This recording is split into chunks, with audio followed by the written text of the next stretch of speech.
법에서 위법은 크게 두 가지 개념으로 나뉩니다. 그지? 하나는 행위위법을 말하는 것이고 행위위법, 하나는 결과위법을 말하는 것입니다. 그지? 예. 이 둘 중에 원칙은 뭘까? 또 법의 여러 분류 중에서 법마다 위법에 대한 컨셉이 조금씩은 다릅니다. 그지? 이 둘 중에 원칙은 뭐겠어요? 원칙은 법령 위반이라는 것은 행위위법을 말하는 것입니다. 그지? 그래서 정해진 법규와 일치하지 않는 것, 정해진 룰에서 벗어나는 것, 그것을 우리는 행위위법이라고 말합니다. 그지? 결과위법은 뭐를 말하는가 하면 이거는 법익의 침해를 말합니다. 그지? 그러니까 권리가 침해되었을 것을 말하는 거지. 그지? 우리가 공법하고 사법을 나눈다면 공법하고 사법으로 나뉠 때 있잖아. 공법은 행위위법 개념을 취하고요. 사법은 결과위법 개념을 취하는 것이 일반적입니다. 그래서 공법 중에서 있잖아. 행위위법 개념을 가장 절실하게 취했던 것이 이런 우리 행정법도 있지만 형법 같은 거, 그지? 이 형법은 전통적으로 행위위법 개념을 취한다, 그지? 행위위법 개념이라는 것은 법에 정해진 그 규정대로 하지 않았다라는 거지, 그지? 근데 형법도 결과위법적인 그런 요소에 대한 반영이 많이 이루어지고 있어요, 그죠? 이게 대부분의 경우에는 행위법과 결과위법은 일치하지만 일치하지 않는 경우 있어. 법대로 하지 않았는데 법익 침해가 발생하지 않은 경우도 있고, 그지? 법대로 했는데 법익 침해가 발생하는 경우도 있단 말이야, 그지? 그럴 때 사법의 경우에는 법익 침해가 발생하면 그래도 위법하다라고 말하는 것이고요. 공법에서는 법익 침해와 관계없이 행위위법이 법규에 위반하는 것이 법규에 위반하는 것이 위법이라는 말이지. 사실은 이런 것들은 있잖아. 뭐하고도 연결되는가 하면 이 사법을 이루고 있는 법규의 특성하고도 관련이 있습니다. 사법은 뭐 중심으로 돼 있어? 사법은 어떤 법규 중심으로 돼 있습니까? 땡땡 법규? 임의 법규 중심으로 돼 있지, 그지? 그런 것하고도 사실은 관련이 있는 것입니다. 그래서 법규 위반 자체가 별로 큰 의미는 없다는 거지, 그지? 사법의 중심은 임의법규. 임의법규에 상대하는 말은 뭐야? 강행법규잖아, 그지? 그래요. 강행법규에 위반하는 공법은 강행법규 중심으로 돼 있어. 그래서 강행법규에 위반하는 것 자체가 사회적인 반가치가 된다는 말이지, 그지? 그래. 자, 그런데 국가배상에서의 위법 개념은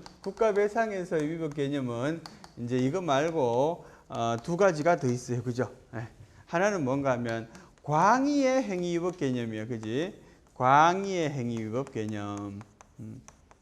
넓은 의미의 행위위법이라 말이지, 그지? 요거는 법규 위반이라는 거. 법규 위반 더하기 법규 위반 요거는 뭐야?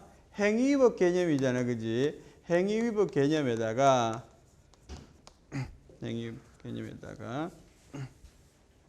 피해 방지 의무, 그지? 피해를 방지하는 의무.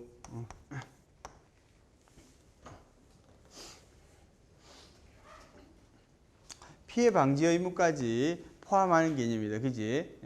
뭐 피해 방지 의무 다른 표현으로는 뭐라고 썼는가 하면 손해 방지 의무 같은 거지. 손해 방지 의무. 이 손해 방지 의무는 뭡니까? 헌법상 국가의 의무로부터 도출된다 이래 돼 있잖아, 그지? 어쨌든지 광의의 행위법이라고 하는 것에서 보는 바와 같이 말이지. 이 법규 위반이라는 것하고 손해 방지 의무라는 것하고는 서로 뭡니까? 이게 동질적이라는 거지, 그지? 그 다음에 네 번째는 상대적 위법성설이라는 게 있어. 상대적 위법성설.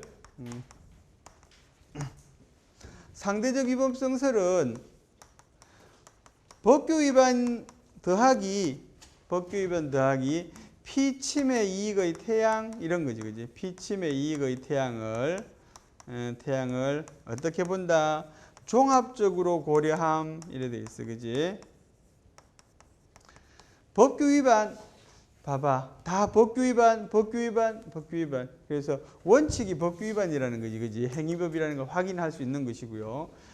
법규 위반 더하기 피침해 이익의 태양, 요거는 어떤 요소입니까? 결과위법적인 요소지, 그지? 피침해 이익의 모습, 피해 당한 이익의 모습까지 종합적으로 고려한다는 거지, 그지? 근데 사실 우리가 이름을 붙일 때 왜 이런 이름을 붙였을까라고 좀 고민해 볼 필요는 있는 거지. 상대적으로 위법하다는 개념은 어떤 뜻이야? 상대적으로 위법하다는 개념은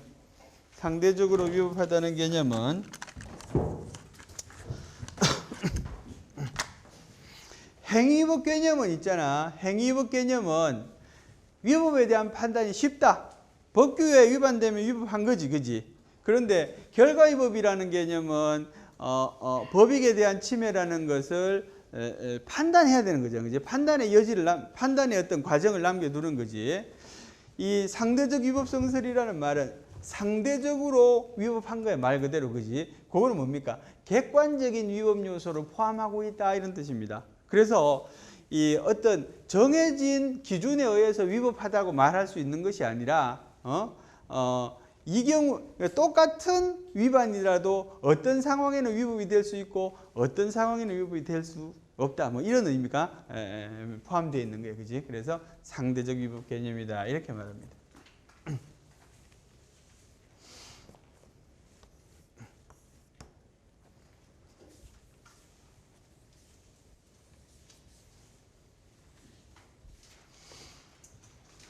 자, 전통적으로 위법 개념은 뭐를 취한다 그래서 행위위법 개념을 취한다, 그지? 이게 이제 종래의 과거의 통설적인 입장을 취하는 것이고요. 지금은 사실 광의의 행위법설을 많이 취하는 것 같습니다, 그지? 근데 뭐 딱히 어떤 게 절대적인 다수라고 하기는 어렵고요.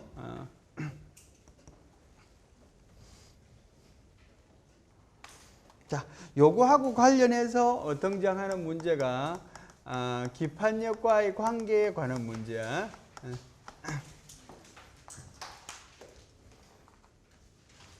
기판력이라는 건 우리 안 배웠다, 그지? 나중에 소송편에서 배울 텐데 말 그대로 뭡니까?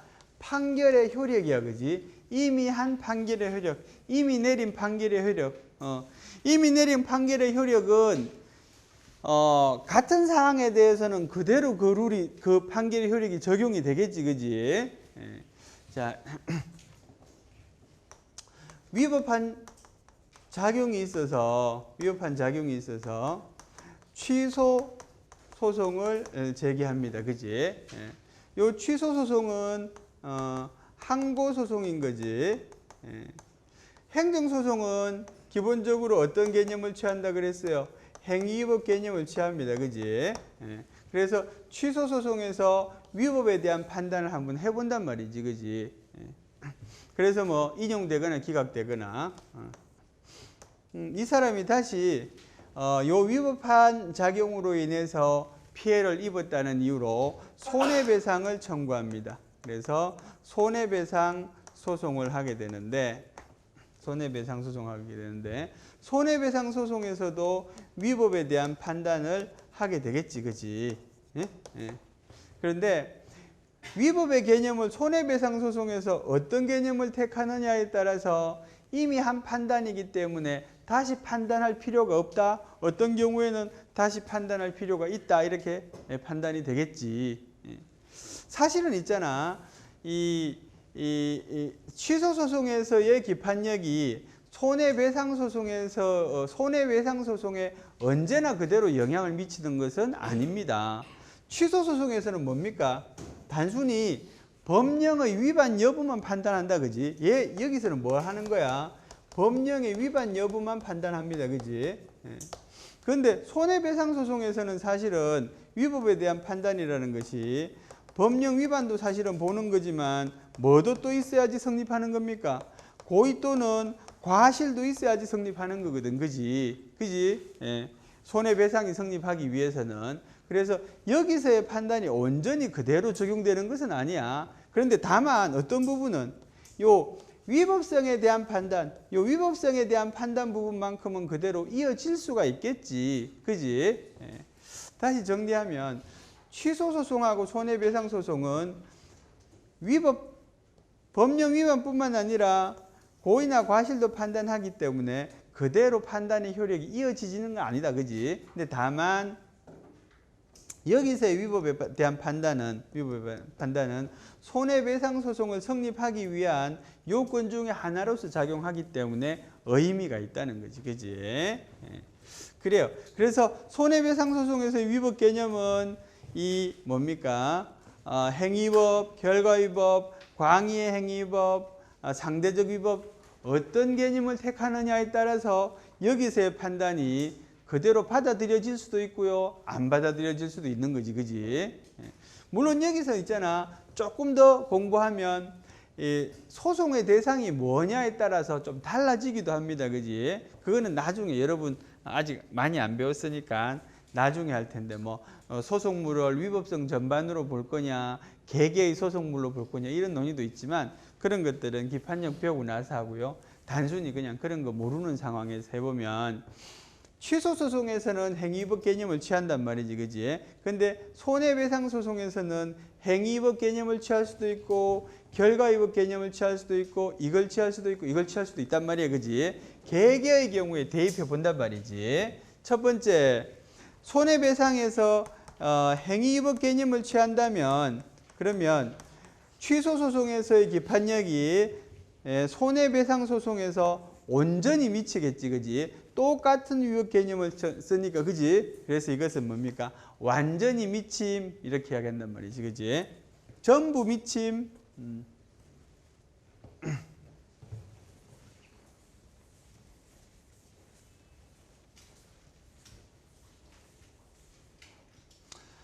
자, 행위법 개념을 취할 때는 위법 개념이 같으니까 여기서 판단한 것은 다시 판단할 필요가 없다 이런 말이야. 미친다는 말은 이것은 전부 미침.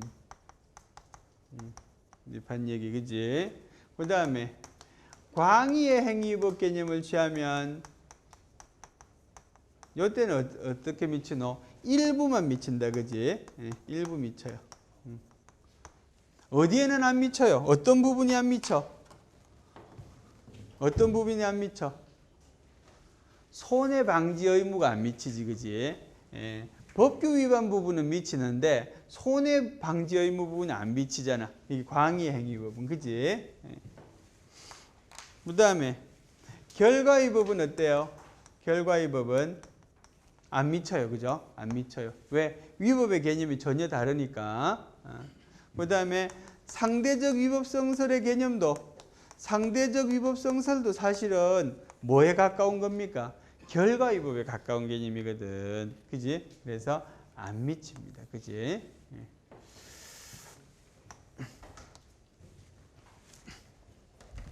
안 미친다는 말은 뭡니까? 다시 판단해 볼 수 있단 말이야. 그지? 여기서 기각되었지만 다시 판단해서 인용을 받을 수도 있고 뭐 기각될 수도 있고. 그지? 그런 말이야. 그래요. 그런 거 했어. 그지? 기판력 이야기를 했는데 우리 앞에 기판력 이야기가 잠깐 나왔는데 내가 안 했어. 아까 보니까. 앞에 보면은 우리 384페이지에 재판작용에 대한 부분 있잖아. 그거 보자.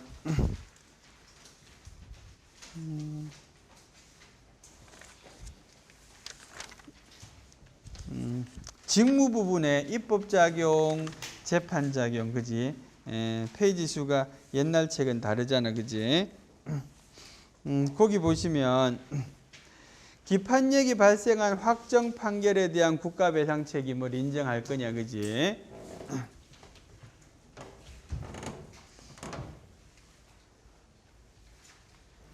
기판력이 발생한 확정 판결에 대해서 국가배상 책임이 미치느냐. 그지?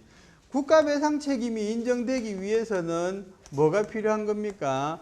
위법에 대한 판단이 필요하다. 그지? 위법하다는 판단을 받아야 된단 말이지. 그지? 그러기 위해서는 그러기 위해서는 그 이미 이 판단한 이 판결에 대해서 이 판결이 위법했다는 것이 전제가 돼야 되잖아요. 그지? 예. 그래요. 그래서 기판력이 발생한 확정 판결에 대해서 국가배상이 미치느냐에 관해서는 첫째, 긍정설보다는 오히려 부정설이 먼저 나오는 게 맞겠지.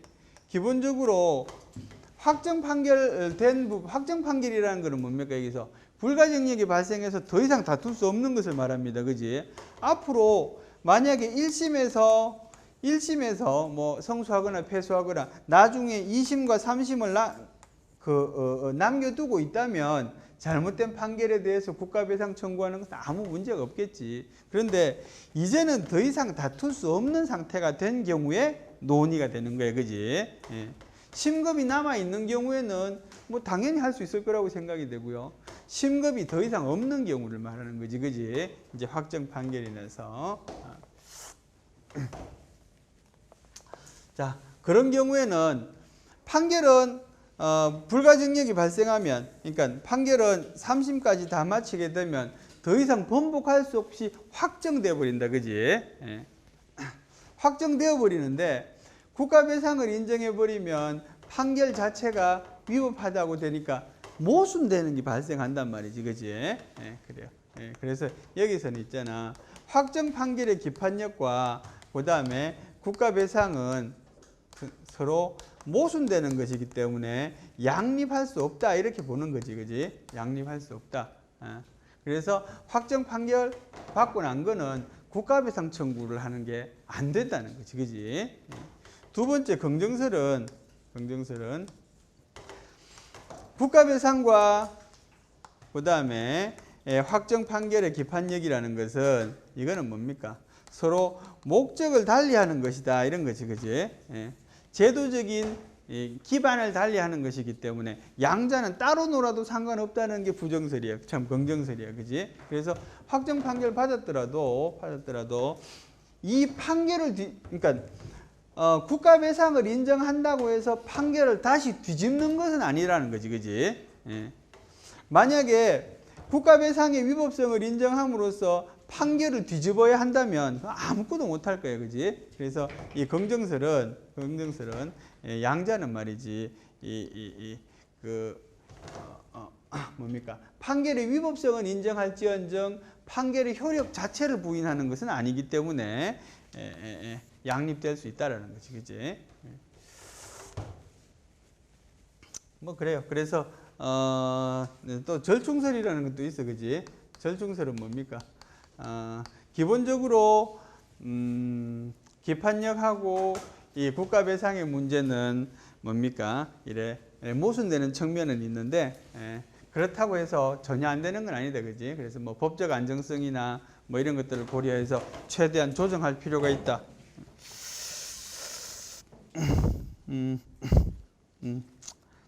뭐 그런 내용이 있어. 그지? 자, 그래요. 그래서 그건 지나가고요.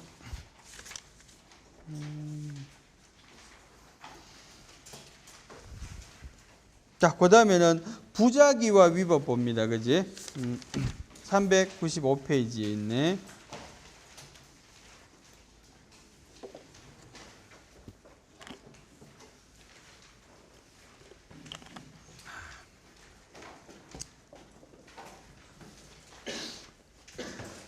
국가배상에 대한 부분은 이미 너무 많이 다루어졌기 때문에 시험에 잘 나오지도 않습니다. 솔직히 말하면. 그런데 부작위에 의한 국가배상의 문제는 가끔 시험에 나옵니다. 그지? 그거는 이유는 뭔지는 잘 모르겠어. 이유는 뭔지는 잘 모르겠는데 뭐 최근 10년간 작은 문제로 한 2번 정도는 나왔던 것 같아요. 사법시험에서도 나왔고요. 행정고시에도 나왔고요. 근데 사실은 별로 쓸 거는 없어요. 부작위에 대한 국가배상 책임에 대해서는 뭐를 쓸 수 있겠어? 부작위에 대한 국가배상 책임에서는 사실은 쓸 거는 한두 가지밖에 없는 거지. 그지? 첫째는 뭘 써야 되는가 하면 자기 의무를 써야 될 거예요. 그지? 그 다음에 이게 두 가지밖에 쓸 거 없지 않나? 부작위의 위법성, 부작위에 의한 국가배상은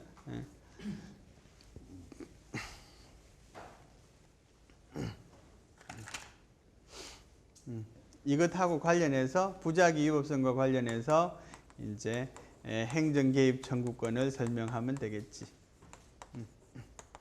자기 의무는 법령에 의해서 자기 의무가 발생하는 경우도 있고요, 그지? 그 다음에 조리상 자기 의무가 발생하는 경우도 있어, 그지? 조리상 자기 의무를 뭐랄까 하는 개괄적 손해방지 의무라 그러나 이런 표현을 쓰기도 하지, 그지? 개괄적 손해방지 의무.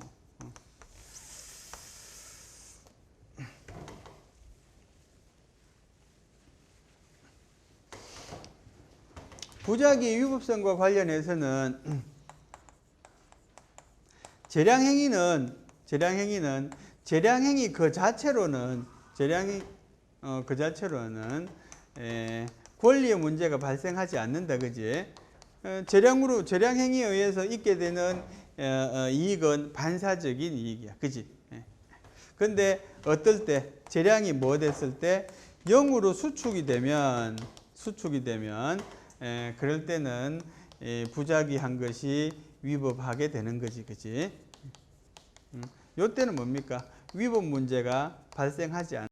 위법 문제가 없어, 그지? 재량이 0으로 수축이 되면 뭐가 발생하기 때문에 행정 개입 청구권이 발생하기 때문에 부작위가 위법해지는 거야, 그지? 행정 개입 청구권.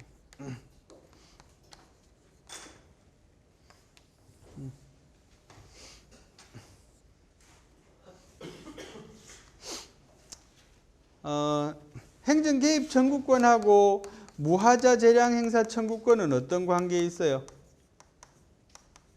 무하자 재량 행사 청구권.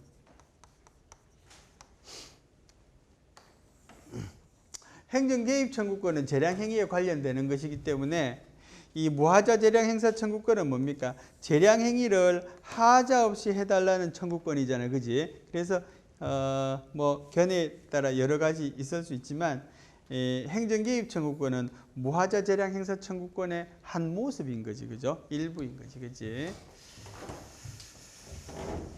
그래, 개괄적 손해방지의무, 공공의 이익과 위법성 됐고요. 처분과 공정력, 처분의 공정력과 국가배상 책임 봅니다. 처분의 공정력과 국가배상 책임.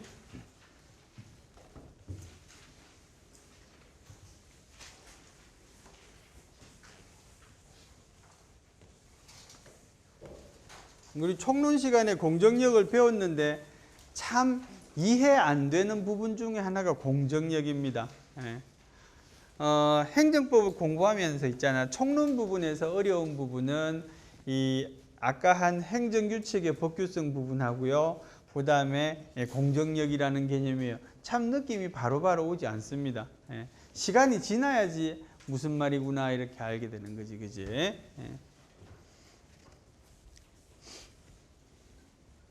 공정력이라는 거는 뭐를 말하는 거야? 구필모? 공정력은 뭘 말하는 겁니까? 법이 유효하게 추정되는 성질이야, 그지? 법이 아니라 행위가, 그지? 유효하게 추정되는 성질이야. 공정력은 우리는 어떻게 개념 정의를 내립니까? 주어가 뭐야? 행정행위는이야, 그지? 행정행위의 성질 중에 가장 먼저 등장하는 겁니다. 행정행위의 성질들은 다 뭐를 품고 있어요? 행정의 우월적 지위를 품고 있어, 그지? 행정의 우월적 지위를 품고 있는 대표적인 거예요, 그지? 그래서 우리가 한자로 써보면 공정력의 개념을 잘 알 수 있다 그랬잖아요, 그지? 공은 뭡니까? 행정이 정한 것은 이 힘이 있다, 효력이 있다 이렇게 되는 것인데 행정이 정한 것은 쉽게 바꿀 수 없다 이런 말입니다. 행정이 정한 것은 효력이 있다 이런 말이지, 그지? 그래서 유효하게 추정된다. 행정행위는 뭐가 있더라도 하자가 있더라도 이 하자가 어떨 때 공정력이 미치는 하자는 뭐만 해당이 돼요? 취소할 수 있는 하자만 해당이 돼요. 그죠? 그래서 중대명백하여 뭐가 아닌 한, 무효가 아닌 한, 무효가 아닌 한, 권한 있는 기관에 의해서, 그지? 권한 있는 기관에 의해서, 취소되기 전까지는, 취소 전까지는 뭐한 성질, 유효하게 추정되는 성질, 그지? 이게 공정력이야, 그지? 예. 이 권한 있는 기관이라는 건 뭘 말하는 겁니까? 여기서 공정력의 특색이 나타나, 그지? 사실은 요거 빼면, 권한 있는 기관에 의해서 요 부분을 빼면 이거는 공정력의 특색이 아닙니다. 모든 취소할 수 있는 행위는 있잖아. 중대명백하여 무효가 아닌 한 취소되기 전까지는 유효하게 추정되는 거는 어떤 행위나 다 그래, 그지? 행정행위만이 갖는 특색은 권한 있는 기관에 의해 이 부분이 특색입니다. 왜냐하면 공정력을 제거할 수 있는 기관이 정해져 있다는 말이거든, 그지? 공정력을 제거할 수 있는 권한이 정해져 있다는 말은 공정력 제거의 방식에 따라 다른 거예요, 그지? 하나는 뭐가 있어요? 직권으로 취소할 수도 있고요. 그 다음에 쟁송으로 취소할 수도 있고요. 그죠? 예. 직권으로 취소하는 경우에는 권한 있는 기관은 누가 됩니까? 처분청이 됩니다. 그지? 예, 처분청이 돼. 상급청은 직권으로 취소할 수 있어요? 없어요? 성규. 상급청은 직권으로 취소할 수 있어요? 없어요? 있습니까? 예. 원칙적으로는 없습니다. 그지? 옛날에는 있잖아. 내가 학교 다닐 때는 있다고 배웠는데 교과서가 바뀌었어. 내가 학교 다닐 때는 처분청과 상급청은 직권으로 취소할 수 있다라고. 근데 점점 이게 행정도 민주화되는 거지. 조금씩 이 우월성이 줄어드는 거지. 그지? 그런 말이야. 지금은 뭐라고 설명하는가 하면 상급청은 뭐 할 수 있어요? 법령의 근거가 없는 한, 법령에 없는 한 못해요. 그죠? 뭐만 할 수 있어요? 취소를 명할 수밖에 없다. 이래 돼 있어. 그지? 명할 수밖에 없어요. 어떤 경우에는 할 수 있어요? 위임위탁이 있는 경우에는 할 수 있다. 이래 돼 있어요. 그죠? 그래요. 쟁송 취소의 경우에는 누가? 행정심판위원회나 아니면 행정법원이 권한이 있는 기관이 되는 겁니다. 그지? 그래서 요지는 뭐야? 공정력은 행정행위의 효력은 누구만이 다툴 수 있다는 말이야? 지 스스로 다투어 주거나 취소해 주거나 아니면 행정심판이나 행정소송을 통해서만 할 수 있어. 그지? 누구는 못해요? 일반 법원은 못해요. 이런 이야기야. 그지?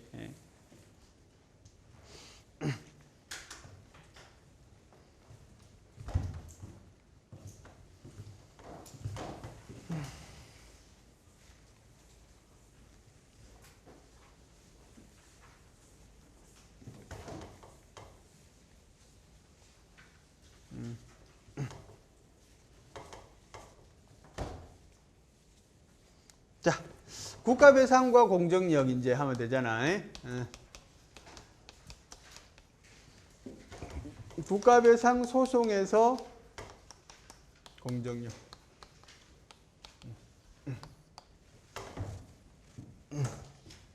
국가배상 소송에서 공정력 문제는 있지.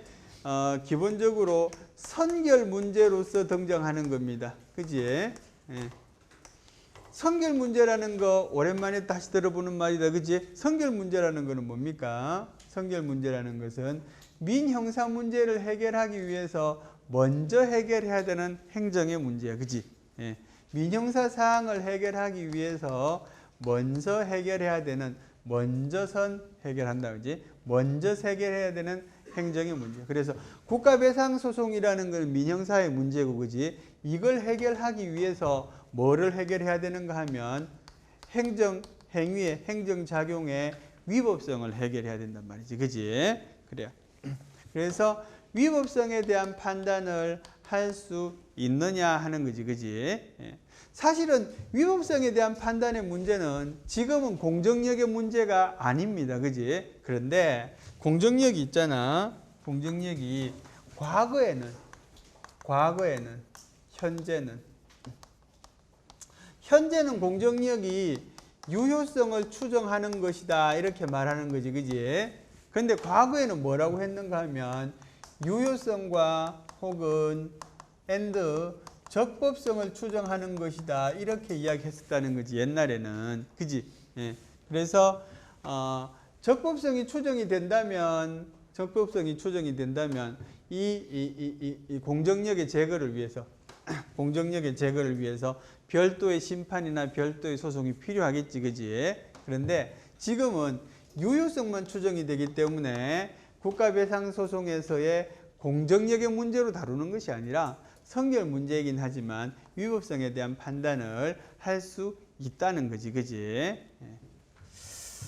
그래, 어쨌든지 그래, 읽어보자. 처분의 위법을 이유로 국가배상을 청구함에 있어서는 미리 행정행위의 취소 판결을 얻어야 하는지에 대해서 다툼이 있다. 위법을 이유로 국가배상을 청구하면은, 그지? 미리 취소 판결을 받아야 한다는 견해는 공정력을 행정행위의 적법성 추정력으로 보는 견해이다. 옛날의 견해야, 그지? 구견해. 이 견해에서는 국가배상의 수소법원인 민사법원은 당해 소송의 선결 문제로서 행정행위 위법성을 심사할 수 없으므로 미리 취소 쟁송을 제기해서 취소 판결을 받은 후 국가배상 소송을 제기할 수 있다고 한다. 미리 취소 판결을 받을 필요 없다는 견해는 공정력을 유효성 추정으로 보는 견해이다. 이게 이제 현재의 견해, 그지? 적법성의 문제는 공정력이 미치지 않으므로 행위의 위법성 판단은 민사법원에서도 할 수 있다고 한다. 그치? 자, 그 다음에 사익보호성의 문제.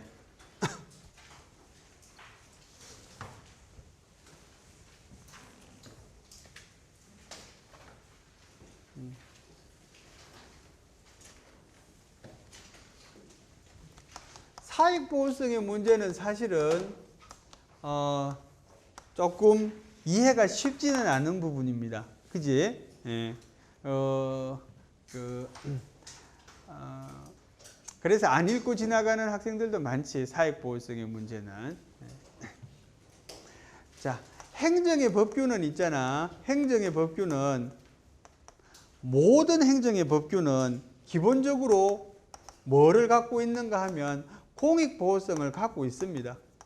이거 모든 행정법규는 공익보호성은 사실은 다 가지고 있습니다. 예. 그런데 어떤 행정법규는 이것 더하기 사익보호성까지 갖고 있는 것도 있고요. 그러지 않는 것도 있어요. 예. 예를 들어서 있잖아. 예를 들고 나서 설명합니다. 그치? 예를 들어서 음주운전 차량에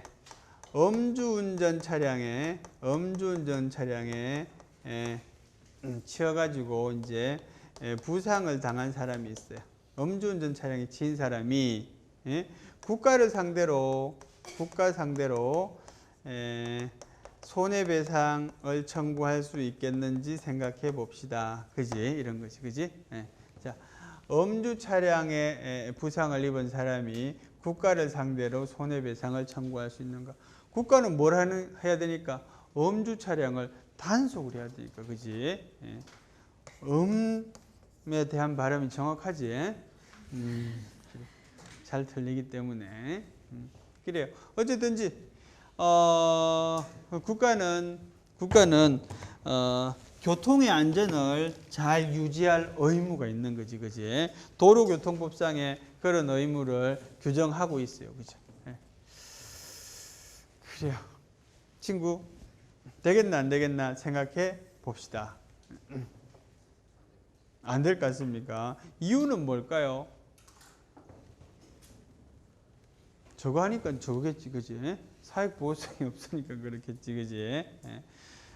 도로교통법규에서 정하고 있는 교통상의 안전이라는 것은 공익적인 것만 고려한다라고 판단하면 되는 거지, 그지? 물론 상황에 따라 다릅니다. 음주운전 차량에 의한 교통사고가 빈발하는 지역이었고 주민들이 지속적으로 단속에 대한 요구를 해왔다. 그러면 또 달라질 수는 있습니다. 그지? 사익보호성에 관한 문제는 사실은 쉽게 말하면 뭔가 하면 어렵게 말하면 이거야. 어렵게 하는 설명은 행정의 법규는 기본적으로 공익보호성을 갖고 있는데 개별 규정에 있어서 사익보호성도 담고 있는지에 같은 동업반복이네. 그지? 그게 아니라 쉽게 말하면 있잖아. 법규 위반뿐만 아니라 이런 말이야. 개별 피해자와의 관계에서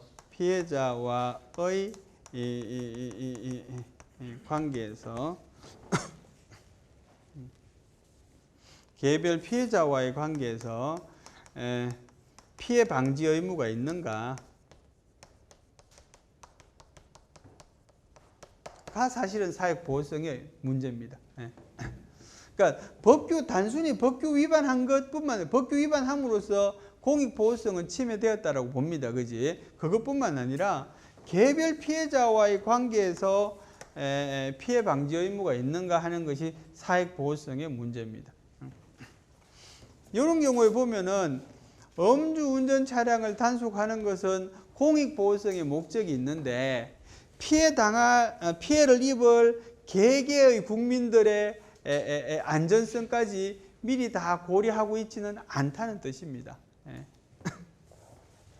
근데 사실은 있잖아. 이 설명이 언제나 옳을까? 오늘도 옳고 내일도 옳고 모레도 옳고 아닙니다. 이거는 상대적일 수 있고요. 국민들의 법감정, 권리에 대한 의식이 어느 정도로 발달하느냐에 따라 달라질 수 있어요. 사실은 요거는 우리는 어디서 설명하는 겁니까? 공권이 상대하는 말은 뭐야? 공권이 상대하는 말은? 뭐랄까?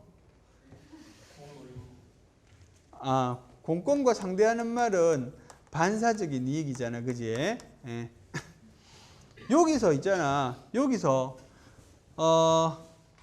사익보호성이 없음에도 불구하고 음주 차량을 단속함으로써 국민이 얻게 되는 이익은 뭐라는 말입니까? 반사적인 이익이라는 말이야.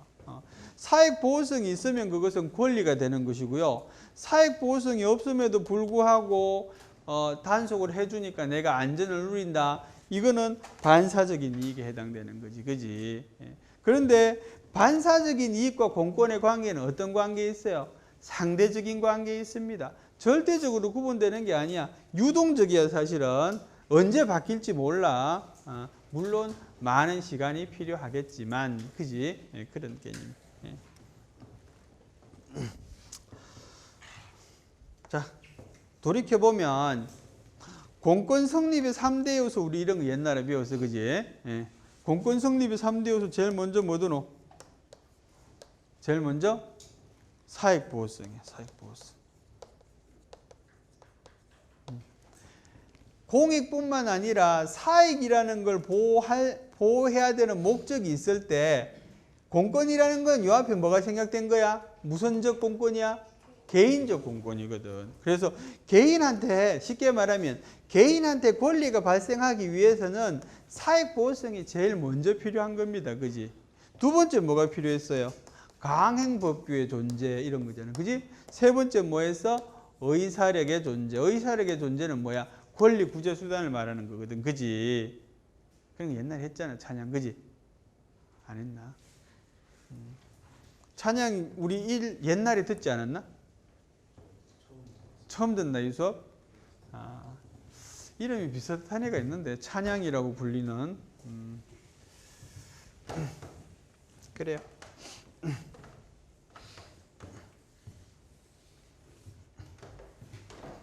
예를 들어 봅니다.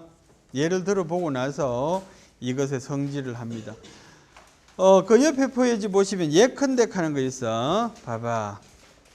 이거 뭐 책 안 보고 설명해도 돼. 자, A가 있잖아. A가 노래방 영업을 하는 사람이야. 노래방 영업을 하는데 노래방 영업을 하기 위해서 신고를 했어요. 신고했어요. 예. 그런데 있잖아, 신고하고 나서 B한테 영업을 양도했습니다. 양도했는데 경찰서에서 찾아왔어요. 경찰이 야, 이 신고가 있잖아. 신고가 부실한 신고야. 그지? 예. 그래서 이 신고를 뭐라고? 정확한 표현이 뭐고? 신고가 잘못 수리됐대. 예. 잘못된 수리. 경찰에 와서 있잖아.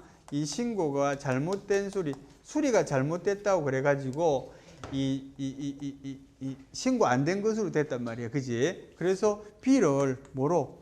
무신고 영업으로 이제 제재를 했다는 거지. 그지? 그러니까 B가 뭐 했어요? B가 국가를 상대로 손해배상 청구를 했어요. 뭐 이런 이야기야. 그지? 예.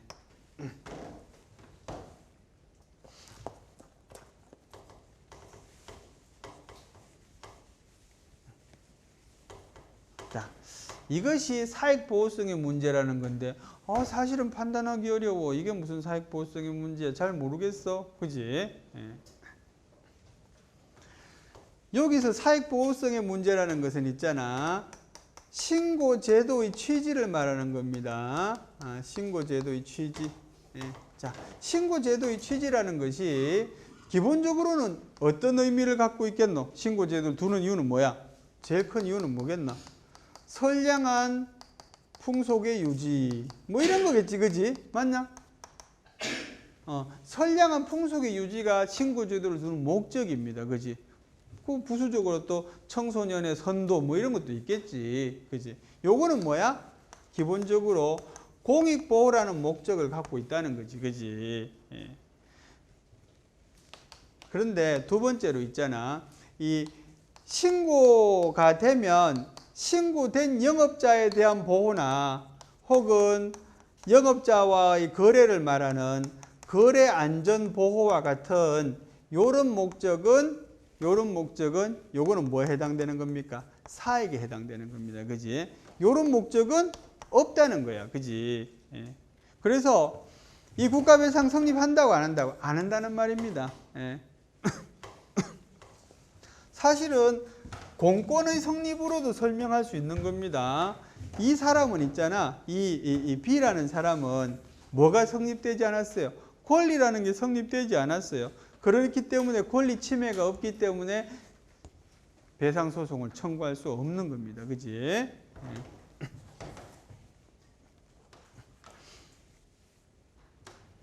그럼 요래 바꿔볼게. 노래방 영업이 있잖아. 허가 대상이야. 허가 대상. 응? 허가 대상이야. 그런데 잘못된 허가를 해줬어.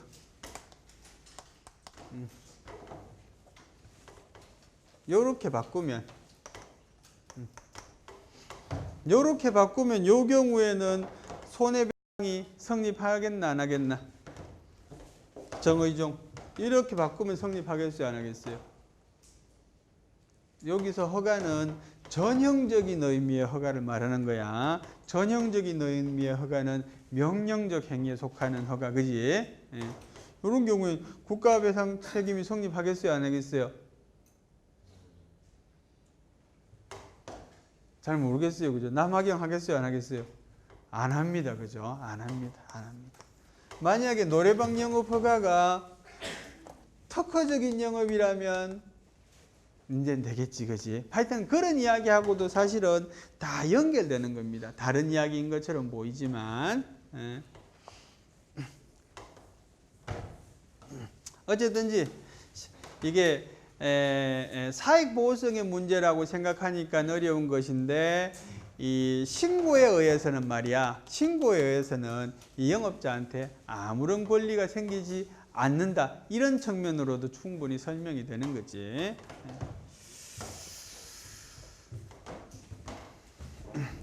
그런데 그래. 그래서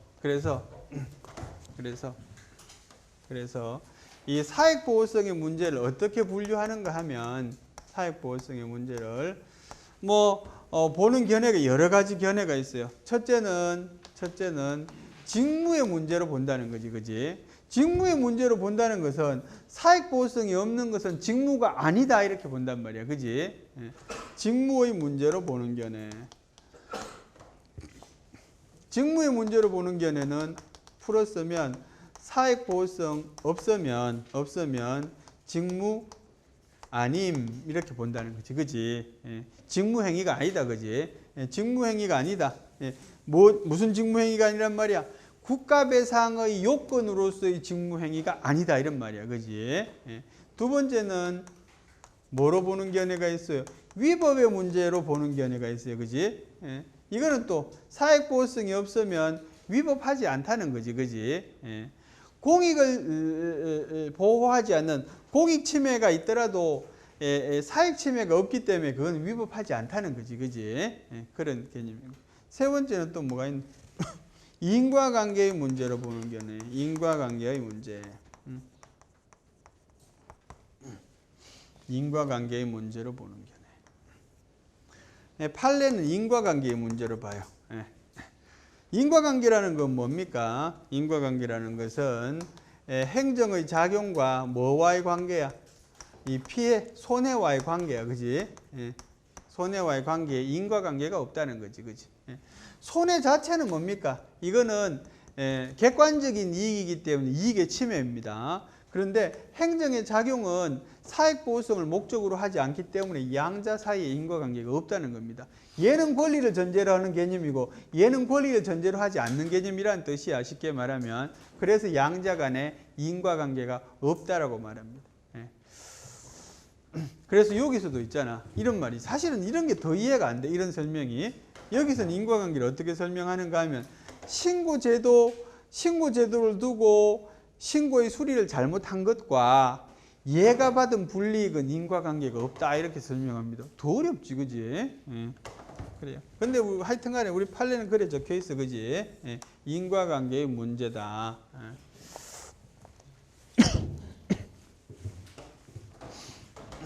그래서 그에 대한 설명이 밑에 있어. 힘들다. 그래요.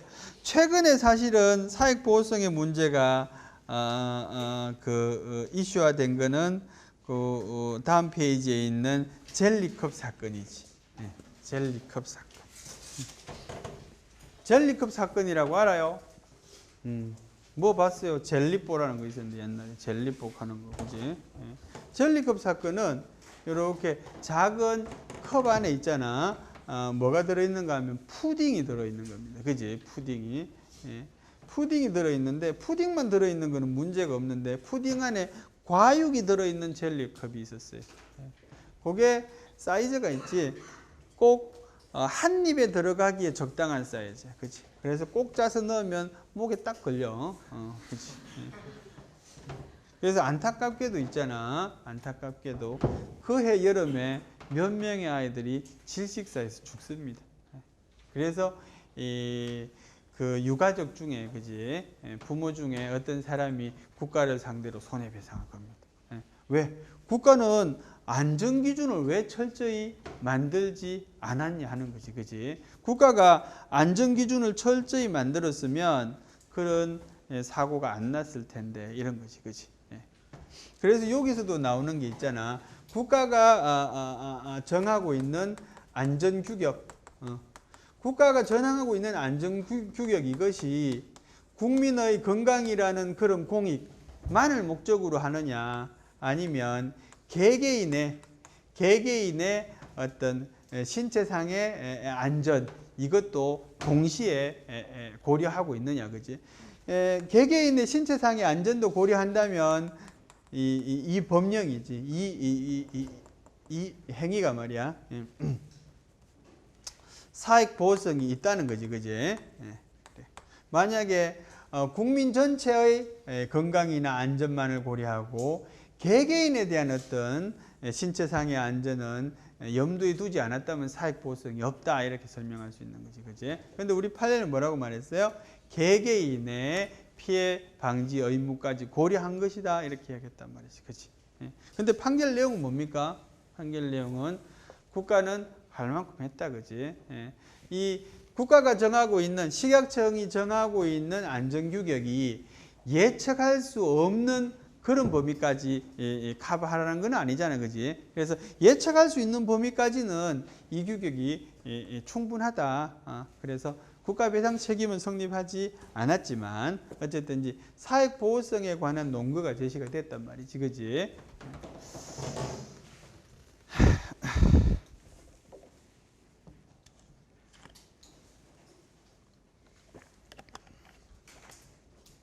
읽어볼게.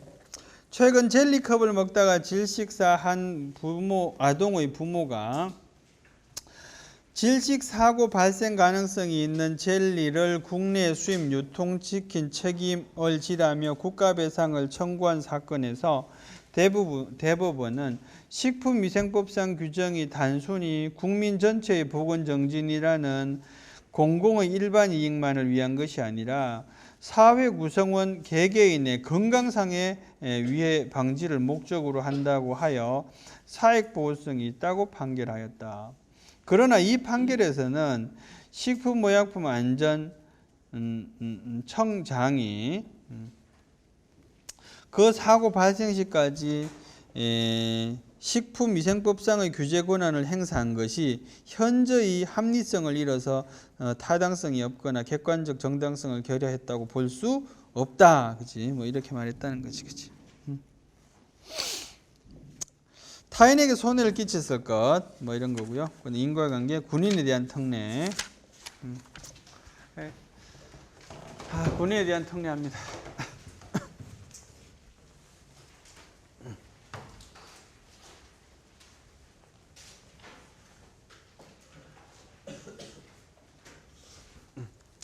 자, 군인 등에 대한 특례는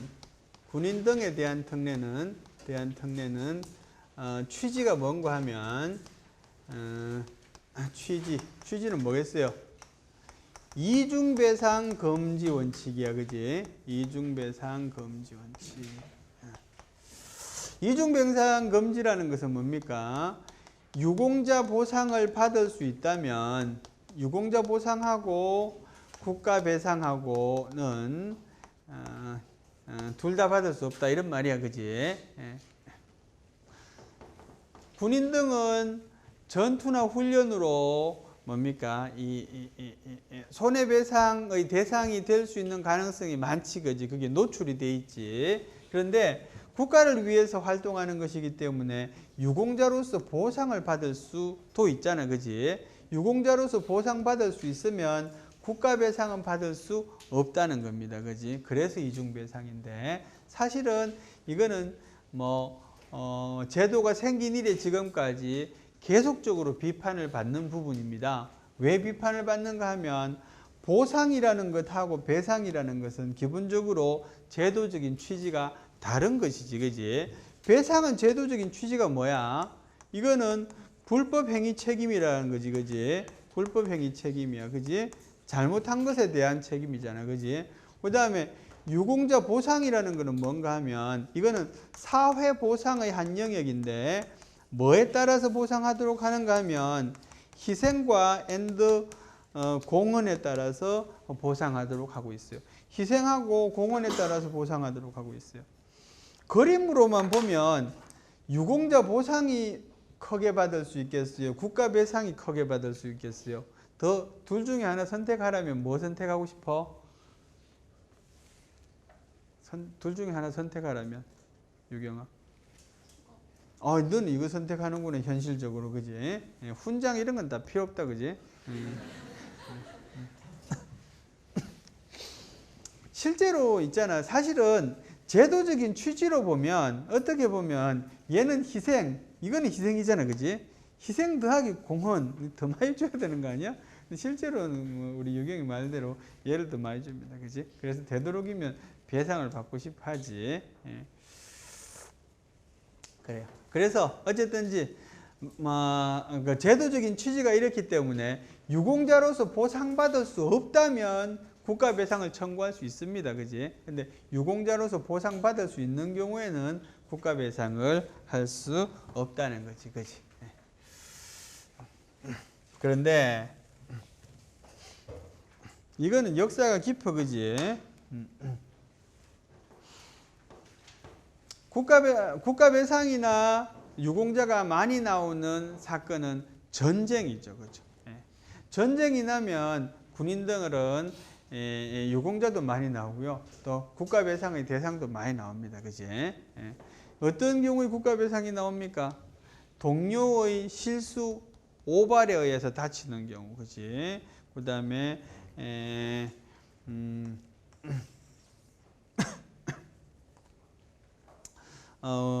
우리 군대의 뭡니까? 수송 차량에 뭐 치이는 경우, 뭐 이런 경우겠지, 그지?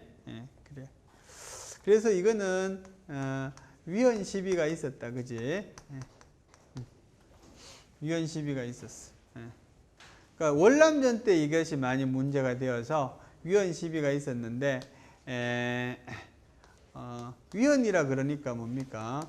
헌법에다가 규정을 두게 됩니다. 위헌이라는 것은 헌법에 반한다는 말이잖아, 그지? 그래서 헌법에 그 규정을 두게 됨으로써 위헌을 무색시키는 거지, 그지? 위헌 시비가 있어서 사실은 위헌 판정을 받은 적이 있게 없게? 위헌 판정을 받은 적이 있습니다, 그지?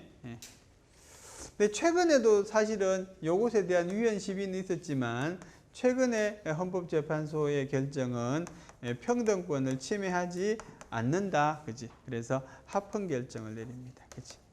근데 학자들은 여전히 위헌적이다라고 이야기하지.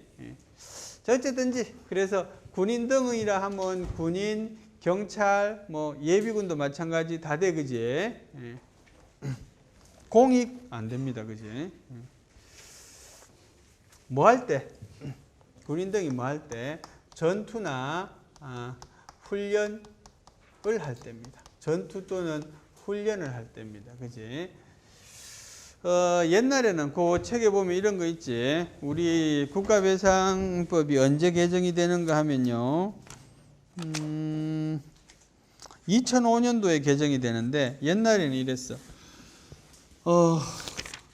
전투 훈련 기타 직무 집행과 관련하거나 국방 또는 치안 유지의 목적상 사용하는 시설, 자동차, 함선, 항공기, 기타 운반기구 안에서 전사 순직 공상을 입은 경우, 그지? 그래서 뒤에 읽은 부분은 폐지가 됩니다.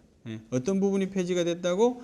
치안 유지 목적상 사용하는 시설, 자동차, 함선, 항공기, 운반기구 안에서 전사 순직 공상을 입은 경우. 요거는 주로 누구한테 해당되는가 하면 경찰한테 많이 해당됐다고 그래. 그래서 경찰이 국가배상법으로부터 배제되는 경우가 많았다, 그지? 그래서 그 부분에 대한 법 개정에 대한 청원이 많았어. 그래서 그것이 받아들여져서 이 부분은 날아갑니다. 물론 이게 오아라서 있잖아. 전투, 훈련 또는 직무를 행하다가 그런 거지. 국방이나 치안과 같은 직무 집행과 관련이 있으면 적용을 받게 됩니다, 그지? 그래요. 그 다음에는 공동불법행위 적어보자. 공동불법행위에 대한 부분은 책에 있지만 사실 법리적인 측면에서 그다지 중요하지는 않습니다. 내가 한 3년 전에 군법무관 임용시험을 내려가서 있잖아. 군법무관 임용시험이 로스쿨을 졸업한 애들 군법무관 임용시험은 두 가지 시험을 봅니다. 공법하고 형사법을 봐. 필기시험으로 봅니다. 거기 가서 이 문제를 냈지. 이 문제를 냈는데 다른 로스쿨 교수가 아니 중요하지도 않은데 뭘 냅니까? 그래. 사실 나도 별로 중요하다고는 생각하지 않는데 점수를 주려고 내는 거지, 그지? 왜냐하면은 교과서에 군인이나 경찰하고 관련된 사례 중에 대표적인 게 이거라서 학생들이 이걸 내면 꽤 쓰겠다라고 생각하고, 그지? 그런데 그 군법무관 임용시험은 어떤 과정을 통해서 출제하는가 하면 군법무관들이 일단 문제를 만듭니다. 그럼 교수들이 그거를 교정을 해서 문제를 내는데 군법무관인들이 너무 어려운 문제다 라고 했는데 예상대로 다들 잘 썼어. 다 찍은 문제란 말이지, 그지? 예. 하여튼간에 뭐 그런 문제인데 뭐 그다지 중요하진 않아. 그래도 뭐 취지상 요금하고 집에 가자.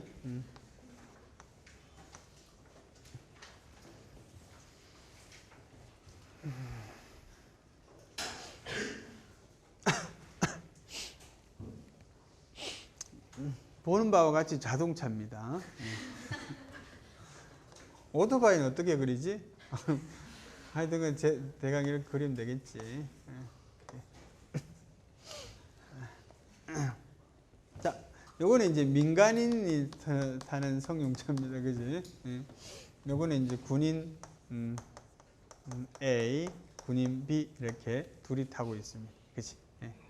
둘이 부딪혀서 이렇게 사고가 났습니다. 그지? 교통사고는 있잖아. 과실의 비율이 10대 0인 경우는 없습니다. 10대 0이 되려면 얘는 가만히 있고 얘가 박아야지 10대 0이 됩니다.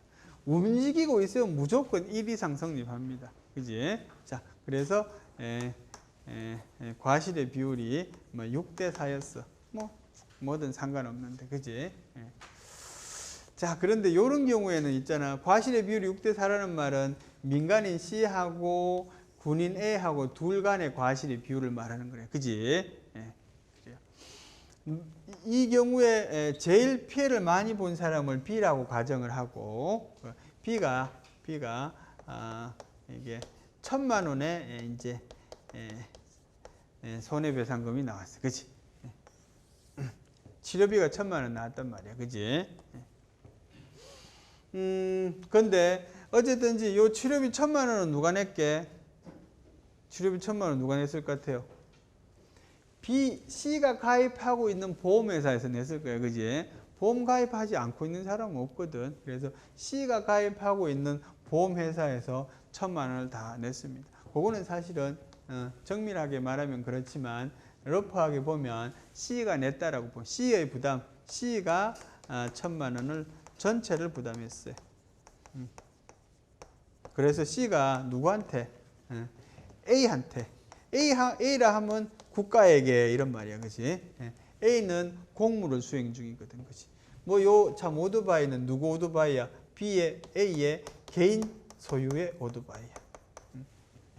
이게 관용 오토바이면은 자배법이 적용된다면서. 어쨌든지 그래서 개인 소유의 저겁니다. 자, 그래서 C가 국가에 대해서 있잖아. 얼마를 내놓으라 그러는가 하면, 야, 6대 4니까 400만 원 내놔. 이렇게 말했다는 거지. 그지? 그런데 국가는 이중배상 금지 원칙이 이거 뭡니까?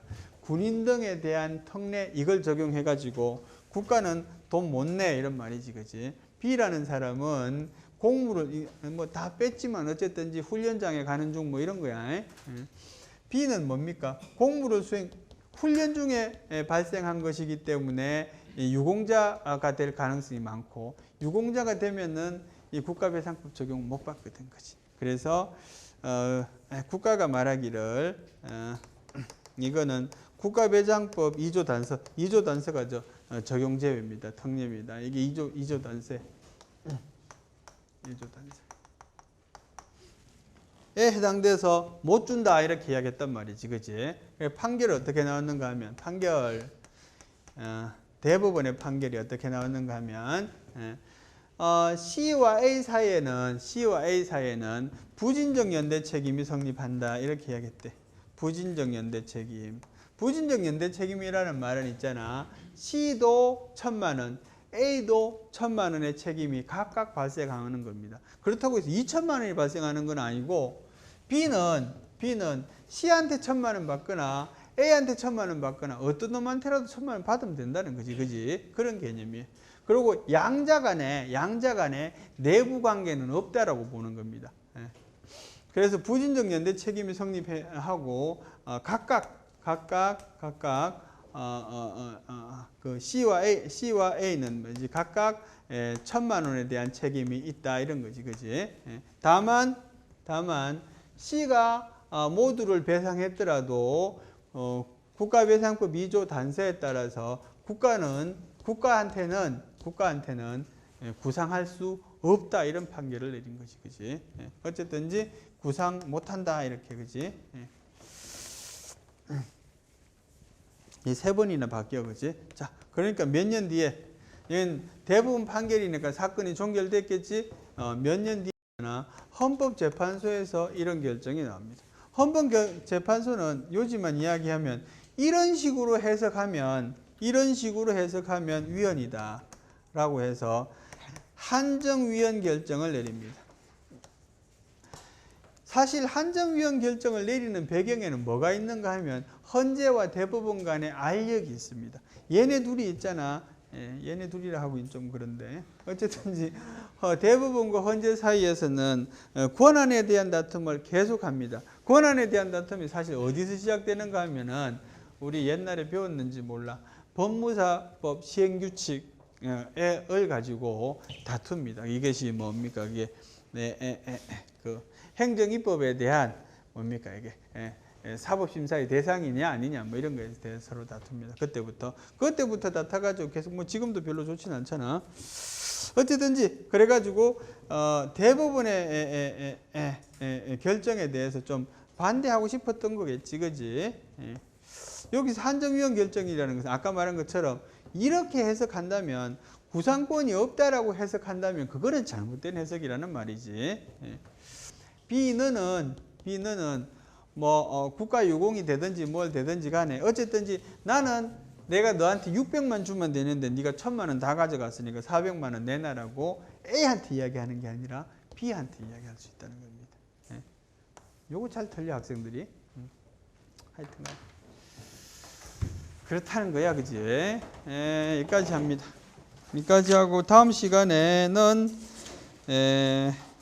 국가배상법 5조 합니다. 수고했습니다. 수업 끝. 예.